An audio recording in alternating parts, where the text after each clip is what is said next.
Hindu marriage act చూసుకుంటే మొత్తం మనకి 29 సెక్షన్స్ ఉన్నాయి. అందులో ఇంపార్టెంట్వి ఫస్ట్ మీరు sub-in relationship and prohibited relationship ఇవి రెండు అంటే ఏంటో తెలుసుకోండి.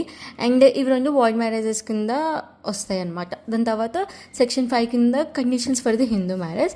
దాని తర్వాత సెక్షన్ 7 కింద సప్తపది. ఇక్కడ ఏమని చెప్తారు అంటే మనం సెరమనీస్ అనేది చేస్తాం కదా, అందులో సప్తపది అయినప్పుడే మ్యారేజ్ అనేది కంప్లీట్ అవుతుంది అంటారు. దాని తర్వాత సెక్షన్ 9 కింద రెస్ట్రిక్షన్ ఆఫ్ కాంజువల్ రైట్స్. ఇక్కడ ఏంటంటే ఒక స్పౌజ్ అనేవాళ్ళు ఏమైనా రీజనబుల్ ఎక్స్క్యూజ్ లేకుండా లీవ్ అయిపోతే అప్పుడు అగ్రీడ్ పార్టీ అనేవాళ్ళు కోర్టు దగ్గరికి వెళ్ళి అడుగుతారనమాట, అసలు ఎందుకు వెళ్ళిపోయింది, మళ్ళీ రెజ్యూమ్ చేయండి కోహాబిటేషన్ అని. సెక్షన్ 10 కింద జ్యుడిషియల్ సెపరేషన్ అండ్ ఇది గ్రౌండ్స్ అనేది సెక్షన్ 13 కింద డిస్కస్ చేస్తారు, అది డివోర్స్కి అనమాట. దాని తర్వాత సెక్షన్ 11 వాయిడ్ మ్యారేజెస్. అంటే ఇక్కడ చెప్తాం కదా, ఒకవేళ ఇందులో కండిషన్ సాటిస్ఫై అవ్వకపోయినా ఇవి రెండు అయినా వాయిడ్ మ్యారేజెస్ అనమాట. Section 12 voidable marriages.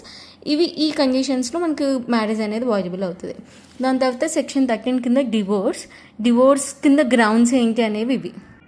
Section 13 class 2లో వైఫ్కి ఇంకా స్పెషల్ గ్రౌండ్స్ అనేవి ఉన్నాయి, ఎప్పుడు డివోర్స్ అనేది ఫైల్ చేయొచ్చు అనేదానికి. అండ్ సెక్షన్ 13B కింద డివోర్స్ బై మ్యూచువల్ కన్సెంట్.